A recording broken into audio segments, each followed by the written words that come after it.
Very nice to see you and very nice to talk to you. There's a certain inevitability about this story, really, isn't there? I mean, it's only a matter of time before somebody does something they shouldn't really have done, and then somebody else tries to pretend there was nothing wrong with what they did. No, exactly. But I think what happened in the Conservative Party, I mean, an epic misjudgment. Yes. Absolutely epic misjudgment. And they will pay for it. But it's born of complacency. And the complacency and arrogance, of course. And the complacency and arrogance is a function of the fact that we have two parties who don't really give a monkeys about their electorate. No.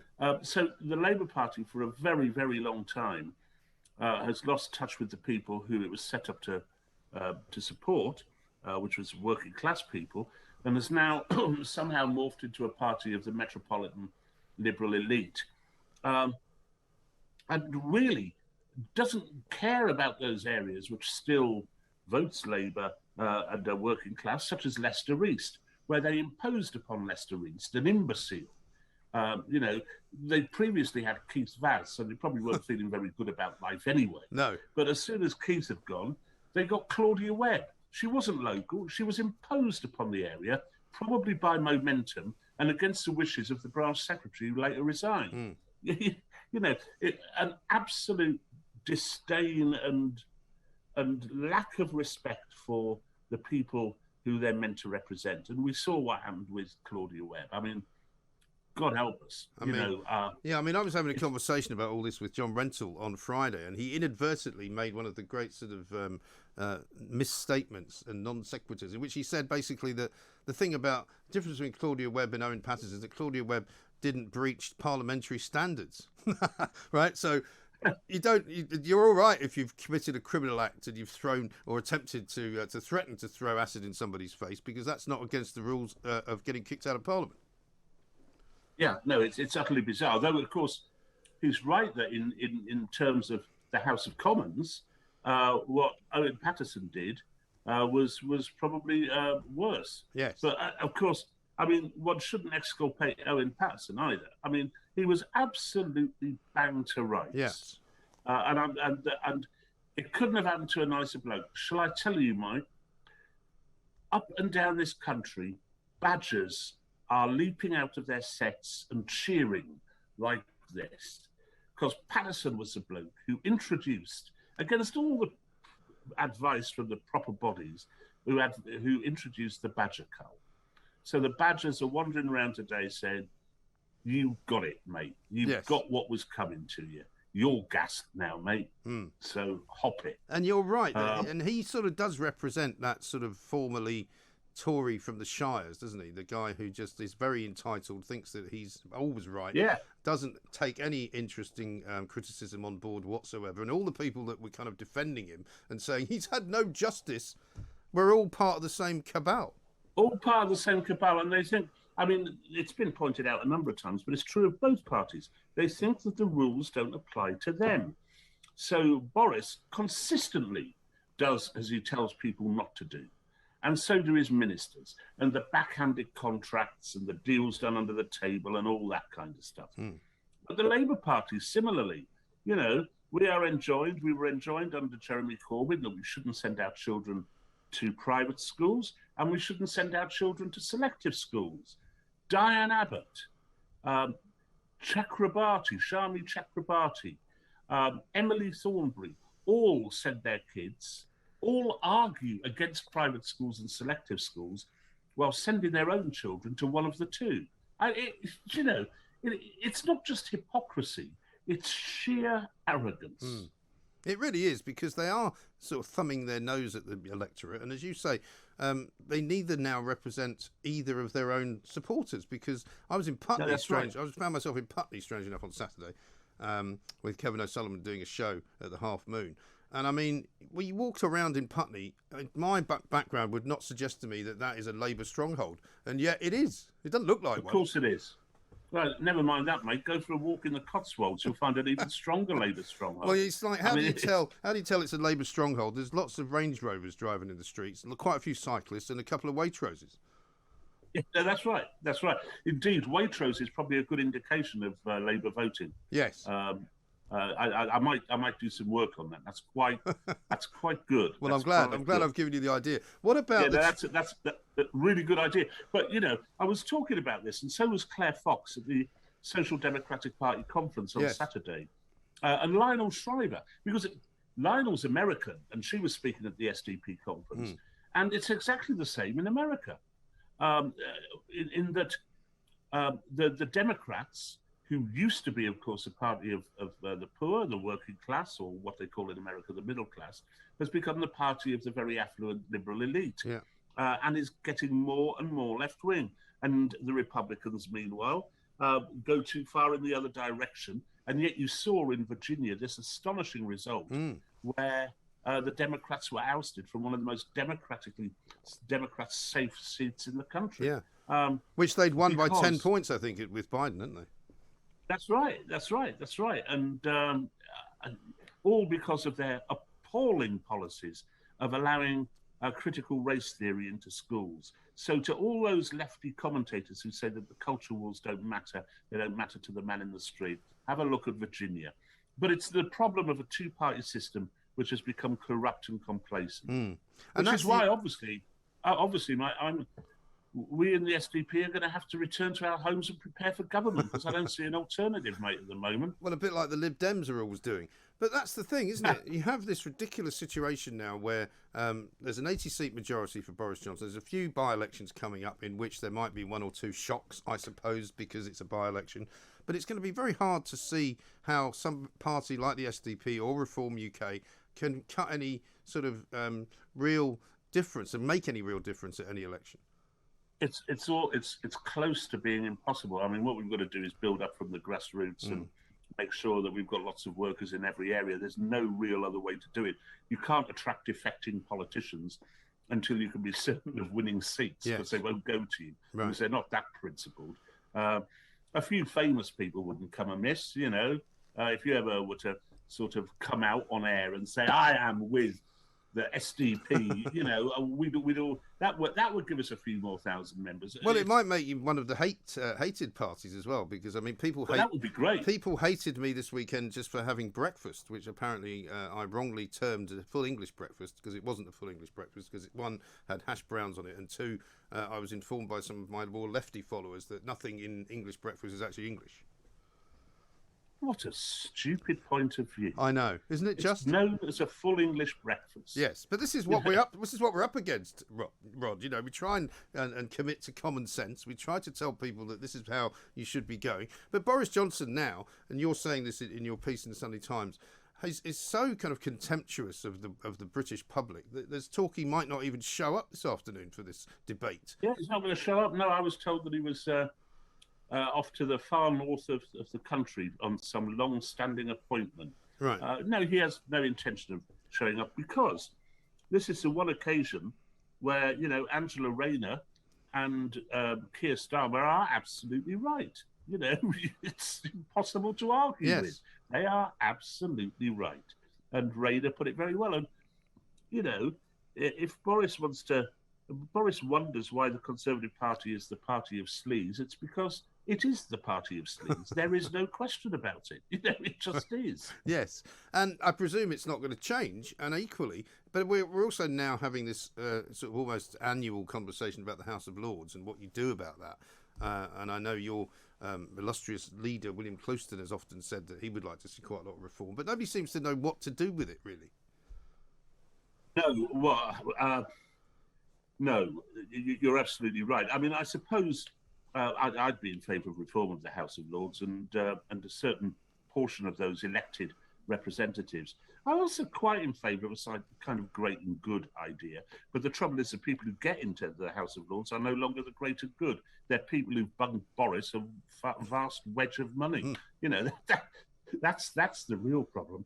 And of course, it's the problem with the honours system, which is another great pit of corruption. It's well, I mean, all these people, I mean, even Sir Keir Starmer, I'm told that he got his knighthood because he was the DPP, Director of Public Prosecutions. Well, why should you get knighted just because you do that job?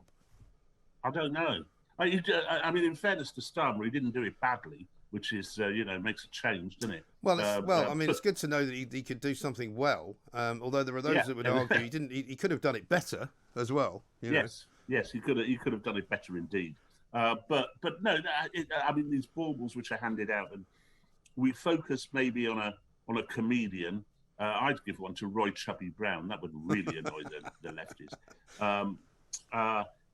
But and Mrs. Tiggywinkle, who's manned a school crossing for the last 72 years from Batley. But actually, the real headline figure should be, Bob Sleaze, who's bunged the Tories £1 million, right? And people like that, or indeed, and this happens as well, the people who get ennobled because of the colour of their skin. I don't find that much more attractive either. No, I mean, I'm pretty much against all sort of ennobling of anyone, really. I mean, I just don't think there's any point to it because apart from myself, I wouldn't want it. I would actually turn it down. Not that I think I'm in line for anything, but if they actually offered me something, I don't think I'd want it. Oh, I would, mate. What would you be, Sir Rod Liddle of? Or Middlesbrough. Lord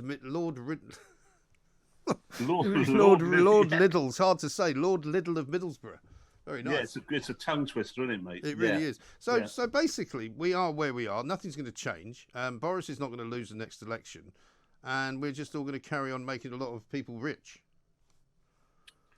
Yes, I think I can't see much way around that. I mean, in the meantime, we've got 2 years probably before the next election, just about, and. I think, I mean, the little parties like us and the Greens are underrepresented. There's no question about that. The Greens are underrepresented. Well, except they're running the Tory party. I mean, you don't need them, do you? So a cynic might say. And of course, the Greens are another party which have ceased to do what they were set up to do, which was to look after the environment. Yeah. They're now more concerned about looking after pronouns. Yes. So and in Scotland, they're more interested in independence than they are in actually doing it in Greece. Scotland, it's independence, yes. But UKIP was similarly, underrepresented. Yes. We are heading towards a time where it's going to be someone like a Farage character who bursts through the middle somehow. There's not many like him, though, are there? There aren't many like him, no. And even he struggled, didn't he? I mean, of course, he was an MEP for a very long time, but he couldn't get he couldn't win a constituency MP seat. He won one constituency, didn't he? He won Clacton. Yes. With but I mean, he himself though couldn't. He himself couldn't win. No. First past the post is iniquitous. It's almost impossible to win. George Galloway is another one who's tried to break the mould. I know you don't agree with him, and I don't agree with George on many things. I rather like George Galloway actually, but I mean, I do. I like his approach, and I don't agree with much of what he says. But bizarrely, we almost ended up doing a double act together. Until he made his little comment about the Tottenham-Liverpool final, in which case it all went wrong. But anyway, we got banned by the Comedy Store. But the point is that it doesn't sound to me like you're buying this. Boris is at his lowest ebb of all time. That his popularity rating has plummeted. That the Labour Party are only 1 point behind. I mean, what are they saying in Middlesbrough? It's an important point actually, because the Red Wall seats voted for the Conservatives, but they voted for the Conservatives with their hands over their noses. It's not a given that the Tees Valley seats of South Middlesbrough and East Cleveland and Stockton North and Darlington will remain Conservative. The people do, to a degree, it's true, bake in a degree of corruption and sleaze with the Conservatives, but found that more appealing, as well as getting Brexit done, than voting for Corbyn, and who can blame them for that? I don't think this is actually cataclysmic for Boris at the moment. I think it just adds to the suspicion, to the knowledge, not suspicion, that the Conservative Party is not the party of the working class. It's not the party of the working man. No. I think all that plays in. It depends how well Labour does in the next couple of years. I can't see them winning an election. Well, I still don't really know what they stand for, to be honest. I don't think Keir Starmer knows what they stand for. Parts of them stand for one thing, other parts of them stand for something else. Yeah. But don't you think this green business is going to do for Boris, though, in the end? Once people start getting a bill for all of this green nonsense, they're going to go, hang on a minute, we didn't vote for this. I think some of it will in working class areas. But I think you'd also be surprised at the degree to which an awful lot of people are on board with it. Mm. Um, Well, they I are, mean, in theory. I just wonder if they're on board with yeah. it in practice once the bill starts to arrive. Well, if they start making us install heat pumps when heat pumps don't work, and they're still, it's like buying a colour television in 1962, and where the entire screen looks green. You have to wait, 10 years. And maybe in 10 years' time, heat pumps will be useful and come down in price, because that's usually what happens. Yeah. By which time we should probably have some form of hydrogen power. So I think Boris is jumping the gun on heat pumps. And I think if he tried to impose that, of replacing boilers with these expensive devices, then he would cop it big time. Yes, and I think there are other alternatives. In fact, I think it might be Cleveland. It's somewhere in the northeast. They're already trialling a mixture of natural gas and hydrogen being pumped into people's houses.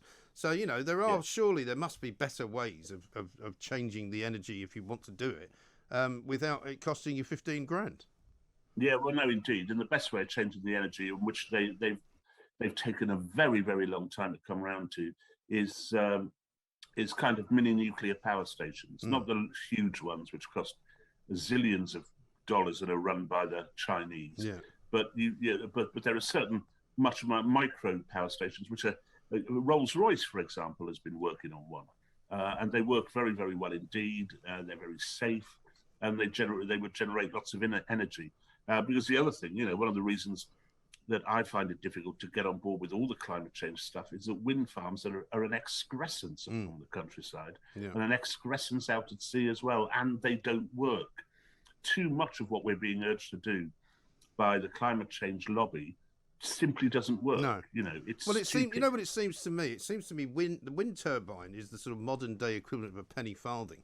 Somebody came up with quite a good idea for a bike, but you don't want it to be that. Yeah, no, I think that's right. And Boris Johnson's ludicrous claim that we'll be the Saudi Arabia of wind energy. Oh, great. Welcome to Execution Square. Yeah, well, indeed. I mean, absolutely. It's bad enough they bought Newcastle United, yeah, that should expend quite a bit of energy. It should, absolutely right. Let's see what they can do with that. Well, listen, so Rod, so you're telling, so it looks as though you're expecting Boris to take the Tory party into the next election and win it. Yeah, I think so, by about the same amount as he's got now. Yeah, must be depressing. I think it'll be interesting. I mean, I do love the idea that on election night, one of the Dimblebys or Hugh Edwards or whoever will be saying, and let's go over to Chipping Norton, where Labour are poised to gain another seat in the Cotswolds. Yes. And it'll be Putney and Chipping Norton and central Cambridge, and not a single working class person anywhere in the country, apart maybe from Liverpool, will vote for the Labour Party. I was amused to see that the Labour sitting MP in Putney is called Fleur. Now, I'm not in any way casting aspersions on the name Fleur, but it doesn't strike me as a particularly working class name. Fleur. No, it's not. Norma would be better, wouldn't it? Well, what's her surname? I think it's Doris. Yeah. I think it's Anderson. Fleur Anderson. I think she's come from the climate change business. Yeah. Well, but that's the party they've become. And the irony, in a way, is that what Keir Starmer's done is he's looked at the problems that Jeremy Corbyn had and jettisoned all the good stuff that Jeremy Corbyn was doing. Now, you may not agree with this, but up here in the northeast, there was quite an appetite for some of the populist left-wing economics that John McDonnell was putting forward. There was quite an appetite. Yeah. But what they don't want is knee-bending, pronouns, identitarian politics, and all that toss, which is the stuff which really appeals to the middle-class Labour Party voter. Well, I mean, and the middle-class Labour Party voters aren't mad on redistributing wealth, because they have the bloody wealth. Right. Well, also, they need it to support their ever-burgeoning numbers of children who don't seem to be able to make any money at all, as I'm rapidly discovering. But the thing is, as well, right, that Rishi Sunak has spent more money than John McDonnell could have ever dreamt of. Yeah, no, that's right. And in fact, you know, everyone went berserk in the right-wing press on John McDonnell's plans for taxation, but actually he was planning to raise taxes to less than were there under Edward Heath. You know, I mean, it was hardly Che Guevara, was it? No. And actually, some of the stuff, you know, a bit of nationalisation of the utilities, something I liked very much, nationalisation of the grouse moors and all that kind of stuff, really, really played well with some of the voters up here. What they didn't like is the fact that Jeremy Corbyn and McDonnell, for that matter, seem to loathe our country, you know, and loathe everything about it. And hate the flag, and that's exactly right. Fascinating stuff. Well, Rod, listen, thank you very much indeed.